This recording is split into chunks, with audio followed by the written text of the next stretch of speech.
মঙ্গলবার বেলা 12টায় বাগবাসা বিধানসভার অন্তর্গত প্রত্যেক সাই দ্বাদশ শ্রেণী বিদ্যালয়ে এনএসএস এর সপ্তাহব্যাপী স্পেশাল ক্যাম্পের উদ্বোধনী অনুষ্ঠানের সূচনা করেন বিধায়ক যাদবলাল দেবনাথ। এদিন এই অনুষ্ঠানে যোগ দিতে উপস্থিত ছিলেন জেলা পুলিশ সুপার ভানুপদ চক্রবর্তী, বিশিষ্ট সমাজসেবী কাজল দাস, বিদ্যালয়ের অধ্যক্ষ শুভাশিস দেবনাথ প্রমুখ। এদিন অনুষ্ঠানে বক্তব্য রাখেন জেলা পুলিশ সুপার ভানুপদ চক্রবর্তী। তিনি বিদ্যালয়ে ছাত্রছাত্রীদের নেশার কবল থেকে দূরে থাকতে এবং সাইবার ক্রাইমের হাত থেকে রক্ষা পেতে বিভিন্ন পরামর্শ দেন। এদিন বিধায়ক বক্তব্য রাখতে গিয়ে ছাত্র জীবনের বিভিন্ন কথা সকলের সামনে তুলে ধরেন।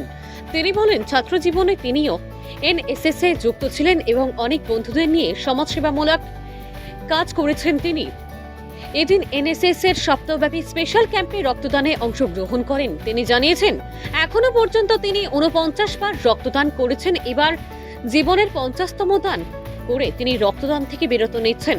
এখনো পর্যন্ত ছাত্র ও শিক্ষিকা সহ 13 জন রক্তদাতা স্বেচ্ছায় রক্তদান করেন।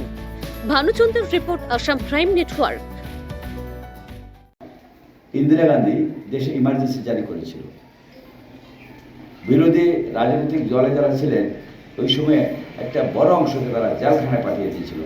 আমরা সেদিন জনসংঘের তরফ থেকে এই দিনটাকে কালো দিবস হিসেবে পালন করা হয়েছে এবং আজ পর্যন্ত প্রত্যেকটা বছর 25শে জুন আমরা কালো দিবস পালন করি।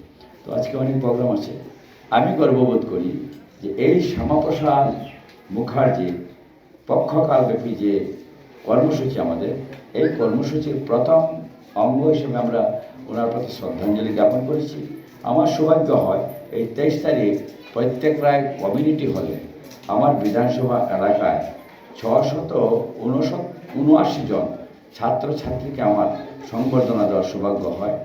100% যেসব স্কুলে ছেলেমেয়েরা ভালো রেজাল্ট করেছে সেই স্কুলে শিক্ষক শিক্ষিকা মণ্ডলীকে আমি বিদাদান করি, যেন আগামীতে এখানে আরও ভালো শিক্ষক তৈরি হয়, ছাত্রছাত্রীর সঙ্গে ভালো ফলাফল করে। তেমনি নবম হয়েছে ত্রিপুরা মধ্যশিক্ষা পর্ষদের ঋষভ চন্দ্রকে আমি আলাদাভাবে সংবর্ধনা দেওয়ার চেষ্টা করেছি। শিবিরের উদ্বোধন করবার জন্যে বিদ্যালয়ের পক্ষ থেকে আমাকে আমন্ত্রণ জানানো হয়েছে। আমি যখন হাই স্কুলে পড়াশোনা করতাম, পদ্মপুর স্কুলে, সেখানেও এনএসএস ইউনিট ছিল। ধর্মনগর কলেজে এনএসএস ইউনিট পরিচালনা করতেন বিমল কুমার রায়, একজন প্রফেসর। আমি ওখানটায় কাজ করেছি। এখনের যে এনএসএস যে কাজকর্ম করে, আমাদের সময়ের কাজকর্মটা একটু আলাদা ছিল। এনএসএস মানে কিছু সমাজসেবামূলক কাজ করবে, রাস্তার ধারে গাছ লাগাবে, কোনো জায়গায় গিয়ে পানীয় জলের সমস্যা হলে তখন কাঁচা কুয়ার যুগ ছিল, এখন তো রিনিউয়াল হাইড্রেন্ট পয়েন্টে জল পড়ে, তখন কাঁচা কুয়া খনন করে সেখান থেকে মানুষ জল খেত। আমরা স্কুলের ছেলেরা বিশেষ করে আমরা গিয়ে যেখানে বেশি ড্রাই, যেখানে জল পাওয়া যায় না, সেখানে আমরা কুয়া খনন করতাম এবং সেই গ্রামবাসীদের মধ্যে যেন পানীয় জলের ব্যবস্থা করে এগুলো করেছি। পদ্মপুর স্কুলে যারা যান দেখবেন যে গাছগুলো আছে, ঝাউ গাছ বা অন্যান্য অর্জুন গাছ, ওগুলো আমার নিজের হাতে লাগানো। তমাল দেব ছিল আরেকজন লোক আমাদের সঙ্গে পড়াশোনা করতে, পদ্মপুর বাড়ি। তমাল এবং আমি উদ্যোগ নিয়ে মাস্টারমশাইদের সহযোগিতায় গাছগুলো লাগিয়েছি। যখন স্কুলের সামনে দিয়ে যাই বেশ ভালো লাগে।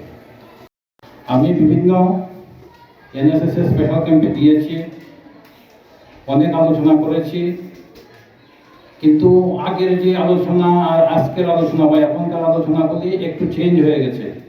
আগে আমরা যে সময় যেতাম সেই প্রোগ্রামগুলিতে 2005 থেকে আমি এনএসএস যে স্পেশাল ক্যাম্পে যাই, আগে আলোচনা হতো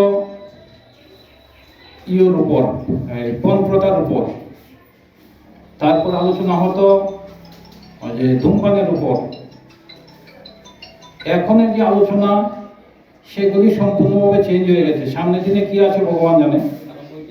এখনের আলোচনা চলছে ড্রাগের, নেশার উপর, আর এটা হলো সাইবার ক্রাইমের উপর। পুরো টপিকে চেঞ্জ হয়ে গেছে। এখানে যারা উপস্থিত আছে সবাই উদ্দেশ্যে আমি বলছি, সবাই মনোযোগ সহকারে শোনার জন্য। এই দুইটা টপিক শুনলে সবার কাজে লাগবে। প্রথমে বলছি নেশা। আমাদের যে ভারত যুব শক্তি খুব বেশি, এখানে যুব শক্তির প্রতি প্রতিবেশী যে দেশগুলি আছে সবার একটা ঈর্ষা যে ভারতের যুব সমাজকে কি করে ধ্বংস করা যায়। পৃথিবীর বিভিন্ন দেশ আছে যুব সমাজ নেই, বিশেষ করে জাপান শিল্পোন্নত দেশ, ম্যাক্সিমাম মানুষ 70 বছরের বেশি বয়স তাদের। জাপানের সরকার চিন্তা করছে কি করে যুব সমাজকে বাড়ানো যায়, আর আমাদের দেশের যুব সমাজ আমাদের চিন্তা হচ্ছে কি করে যুব সমাজকে রক্ষা করা যায়। কারণ প্রতিবেশী যে দেশগুলি এবং প্রতিক্রিয়াশীল যে চক্র, সবারই একটা ইচ্ছা যে নেশা যদি ঢুকিয়ে দেওয়া যায় যুব সমাজের ভিতরে, তাহলে যুব সমাজ ধ্বংস হয়ে যাবে এবং ইন্ডিয়াও ধ্বংস হয়ে যাবে।